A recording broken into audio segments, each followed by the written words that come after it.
cruise. The boat that you are travelling on today is the Silver Benito, operated by Wood Silver Fleet.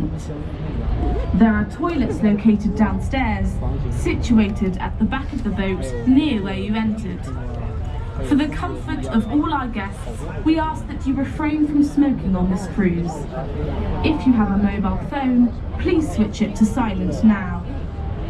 Before we depart, please listen carefully to the following short safety announcement. This boat is licensed to carry 249 passengers. We maintain constant contact with Thames Navigation Service and the River Police at all times. This boat is fully equipped with a full complement of life jackets and life rafts. The life jackets are stowed underneath the fixed seating in the lower level and in the locker on the upper deck, clearly marked with green signs. All exits are clearly marked. From the lower saloon, there are doors at both sides of the vessel, or you can exit through the sliding windows. The upper deck is easily accessible by steps either side of the lobby. In the unlikely event of an emergency, the captain will give you full instructions. For your own safety, and in particular for any young children on board, please remain seated as much as possible.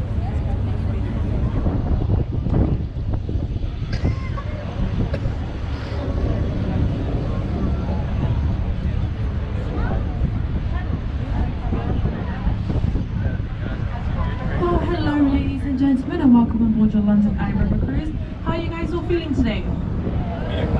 That's a little back response. I'm gonna try that again. How are you guys all feeling today? Better. Hi guys, my name is Ruby. I will be your tour guide for today. I was that super scandalous lady scanning your tickets ever so enthusiastically. I'm sitting at the back of the top deck. I'm giving everyone a wave. Everyone's waving back. Oh, a couple of waves. Hi guys, my friends, my force. That's a chorus. Just to reiterate our safety announcement, we ask everyone to remain seated, especially if you are on the top deck. Now, if you are on the top deck, if you're taking a look behind you, just like seeing my beautiful face, you can see our absolute stunning captain sitting in the wheel house behind us. We have Captain Dave, Captain Alan. Now, if you guys stand up, take a note on the scene. We get Titanic round 2. I know it's a little bit warm today. I think we promised that we will not be jumping into the river to save you. So let's have all bottoms on the seats.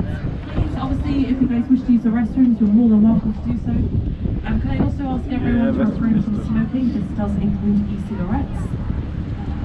What else do I need to say? Oh, I will be providing this commentary in English. Now, should you need this in another language, feel free to pop downstairs and speak to my colleague here. She'll be more than happy to help you out with the free audio guide. I do understand the irony though, I did just say that in English. I'm hoping someone somewhat understood. Have I said all the rules and regulations? No standing on the top deck, no smoking, free audio guides. Also, we go under quite a few bridges today, and if you are on the top deck, it's absolutely essential to get some waves back from the people on the bridges.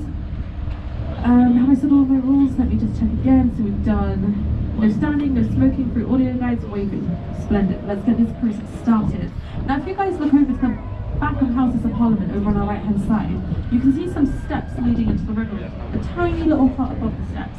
Now these steps are actually the oldest part of the Houses of Parliament. They are known as Black Rod steps. So people that were found guilty of treason, people such as Guy Fawkes, they were made to spend one night in that tiny cell, and that cell was actually the world's smallest prison. They would then walk down those steps into Waterman's boat. Waterman's boat would take them all the way over to the Tower of London, where they would be executed. Now as our captain does a U-turn, if you guys look ahead of you and somewhat towards your left, you can see 3 identical stone buildings. Now these stone buildings are all that remain from the original Florence Nightingale wards. Originally there were 7 buildings, one for each day of the week. Depending on what day you're admitted into the hospital, that would determine what building you were placed into. Now 3 of these buildings were destroyed during the Blitz, one was destroyed in a fire, so only 3 remain. I like to think it's Friday, Saturday and Sunday that's still standing. But there is still a Florence Nightingale museum that resides within these buildings, so if you are hanging around in the area, definitely do check it out. For anyone who doesn't know Florence Nightingale, she's a lady with a lamp. She revolutionised our healthcare system here in the UK. She brought in very important rules such as wash your hands before performing surgery, don't turn up to work drunk, all that good stuff. Now, if you look over to your left-hand side, you guys will be able to see the Houses of Parliament. Now the Houses of Parliament is divided into two. You have the House of Commons upholstered in red, the House of Lords, nope, the House of Commons upholstered in green, and the House of Lords upholstered in red. Now the large tower on the back end of the Houses of Parliament, that is known as the Victoria Tower. And after a general election, all of our ballot papers are stored here for a year before being destroyed. That central tower is known as Central Tower. Now let's have some audience participation on board our cruise today. Can anyone see Big Ben? If so, could you point to Big Ben for me? Awesome, confident answers on the top deck, I respect that. If you guys pointed towards the left, you will most likely have x-ray vision, because that is not in fact Big Ben. Big Ben is the name of the bell that is inside of that tower. That tower is known as the Elizabeth Tower. So Big Ben is the name of the bell. The bell is a 14-ton bell. It was named after its commissioner. It was commissioned by Sir Benjamin Hall. Now Sir Benjamin Hall was a rather large man. He was around 7 foot tall and huge belly. People took one look at the shape of his belly, one look at the shape of the bell. They were like pretty much identical, hence the nickname Big Ben. Let's just say, thank God his name wasn't Richard. Nope, no one got that one. Fantastic. So you would have noticed there are some scaffolding surrounding the Elizabeth Tower. That's because they're currently doing some construction work at the minute. This is due to finish in 2022. I know it's going to take them quite a while, but let's not get too angry, guys. They are working around the dock.